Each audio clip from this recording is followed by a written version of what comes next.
Hello everyone! Today I want to talk to you about road tripping with your dogs. Like you guys know, we have gone in a lot of road trips. We have done 20 states so far with Venus and Apollo, and we are planning to do a few more really soon. So I want to share with you our tips on how we do it and what is the best for you and your dog when you're on the road. If you're interested to see our tips, keep on watching. My first tip is to keep them tired. The day before a long road trip, especially if you're gonna go from one state to another, I will recommend them on take them in a long hike, a long walk, maybe go swimming or something around those lines. A tired dog is a good dog. And Venus and Apollo, when we take them on a long hike like to the Everglades, or we keep them swimming for the full day in the pool, they do really good in the car. They sleep most of the ride. They only get up when we want them to get up, because we're gonna go get food or walk them or something. So have them tired is a really good tip, especially if it's one of the first few road trips that you're gonna do with your dog. You don't want them to be superly excited inside the car, bouncing around. So a tired dog is always a good dog. Number 2 is keep them as most comfortable as they can. If they are comfortable, they could relax, and their energy level also is gonna be going down. So we always try to take Venus purple mattress. She have a really comfy bed. She loves it, and they both share it when they're in the car. So we all like to have them comfortable. You could also have a blankie if your dog is a dog that get cold. We used to have a pug, Ellie, and she will always get cold in the car. So we always make it to a point to take a blanket for her, and she will always sneak into Venus's belly. It was super cute, super adorable.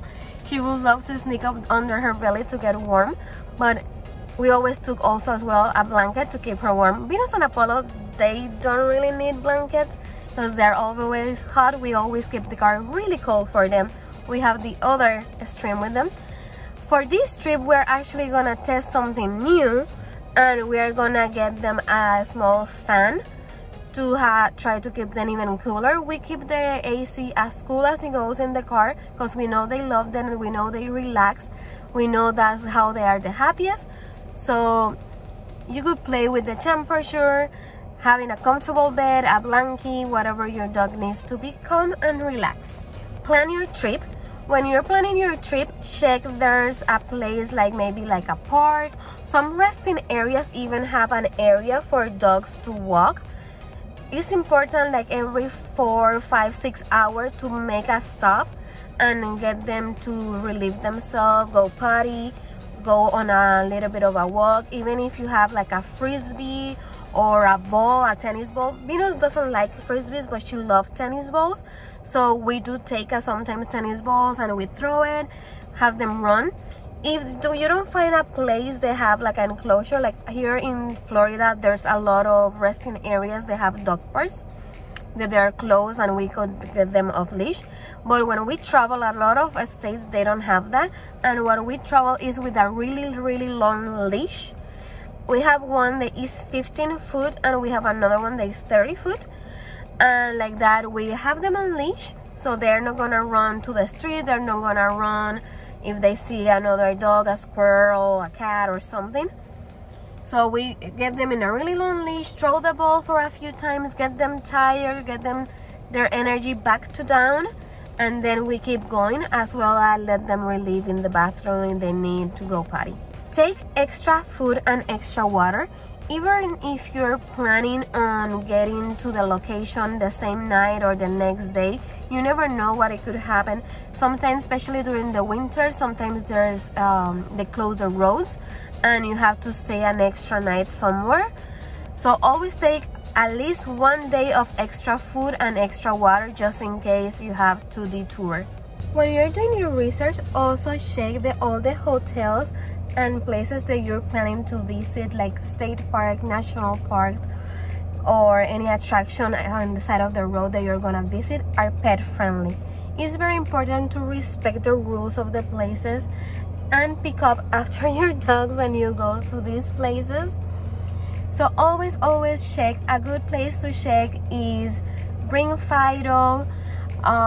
They have a pretty nice website that you could put the area where you're gonna stay, and they show you all the pet friendly areas. Also, you could go to like TripAdvisor and only put in the filter to only show you the pet friendly hotels. Expedia and Airbnb, all of those have places where you could put there you're looking for pet friendly hotels. And if it's for experiences, Bring Fido is by far the best one. Also check online on Instagram. A lot of the places they will put on their Instagram if they're pet friendly. Have your dog microchip or with a dog tag. They have the phone number. Make sure sometimes you change your phone number and you forget to change your doggy tag or to update the microchip. Make sure it's up to date. In the case of a car crash and you get unconscious, the dog get out of the car somehow, it's good for them to have their dog tag with their phone number. And if it's even possible, have them microchip. Like that, you will make sure they could get reunited with you in the case of an accident, in the case they get lost or stolen, whatever the case it is. One of the most important tips I could give you is to know your dog's limits. How much they could be in the car, how long they could go without potting, how often they need a snack, how often they need to play. You don't want to go a extreme long stretch without them having some type of entertainment, because they could get anxious, they could get bored. And you don't want that. You want to get your trip as pleasant as you can and as comfortable for everybody, for your dog, for yourself, and safe for you and others. Also check the regulations of different cities, different states, and different countries if you're traveling to another country. Some places you will need to have them crate. In some places you cannot have them coming to the front at all. You have to have like a divider. In another places you need to have them crate or with a seatbelt. If it's the first time that your dog is gonna be in the car for a long period of time, also take extra poop bags and maybe towels or paper towels in case they get car sick. That's a common thing that sometimes dog gets, especially if they're not used to be in the car for long periods of time. The movement of the car, they could get them sick. So you want to have extra poop bags to clean the mess. If they throw up, you use a few towels, clean it, throw it away. Have always something to clean it.